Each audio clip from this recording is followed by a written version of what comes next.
Napasugod kagabi si Davao City Mayor Baste Duterte nang mabalitaan namanong i-raid ang bahay ng kanilang tatay Digong. Eksklusibo namang nakapanayam ng News 5 ang bunsong anak ng dating Pangulo na balak daw sumunod sa The Netherlands. Live mula sa Davao City, nasa frontline ng balitang yan, si News 5 Mindanao correspondent Bril Montalvo. Bril? Jiggy, nandito tayo ngayon sa labas ng bahay ng pamilya Duterte sa Davao City.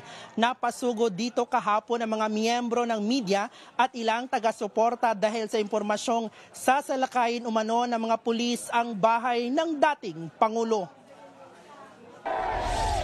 Pasado alas 10 kagabi dumating si Davao City Mayor Baste Duterte sa bahay ng kanyang amang si dating Pangulong Rodrigo Duterte sa Doña Luisa Subdivision sa Davao City. Nakatanggap daw kasi sila ng impormasyon na i-raid ng mga pulis ang bahay ng kanyang ama. Galing pang Maynila si Mayor Baste na nagasikaso raw ng papeles papuntang Netherlands para mabisita roon si Duterte. Pero napabalik daw siya ng Davao City dahil sa natanggap niyang impormasyon. Walay kaso na yun sa tinuod lang. So sila, gusto sila mo tanaw na ang problema diha, wa ko'y salig sa liderato na to karon.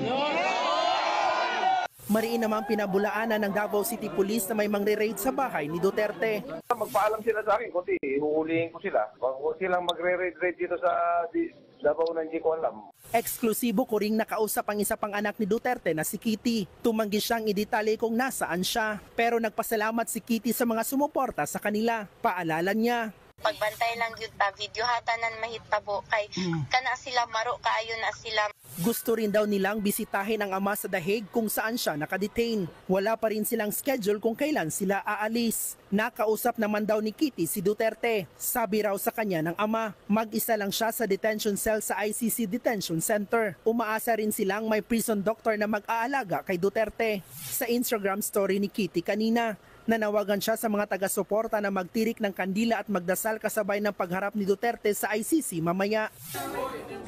Samantala, hindi na raw magsasampa ng reklamo ang babaeng pulis na pinukpok sa ulo ng common law wife ni Duterte na si Hanilet Avancenia. Personal na desisyon daw ito ng nasugatang pulis. Sadyang kasama naman daw sa trabaho nila ang ganitong pangyayari. Sasagutin na lang daw ng PNP ang pagpapagamot sa tauhan ng Special Action Force at pararangalan din daw ito. Jiggy, sa ngayon ay tahimik pa ang sitwasyon dito sa labas ng bahay ni Digong. Posible ding magsasagawa naman mamaya ng prayer rally ang mga kapitbahay ni Duterte at mga taga-suporta dito. Jiggy. Bril, dalawang katanungan.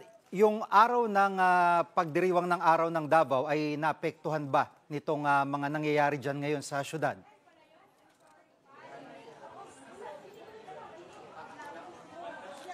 Alam mo, Jiggy, medyo malungkot ang selebrasyon ngayong taon sa araw ng Davao dahil nga sa pagka-aresto ng itinuturing na ama ng lungsod na si Tatay Digong.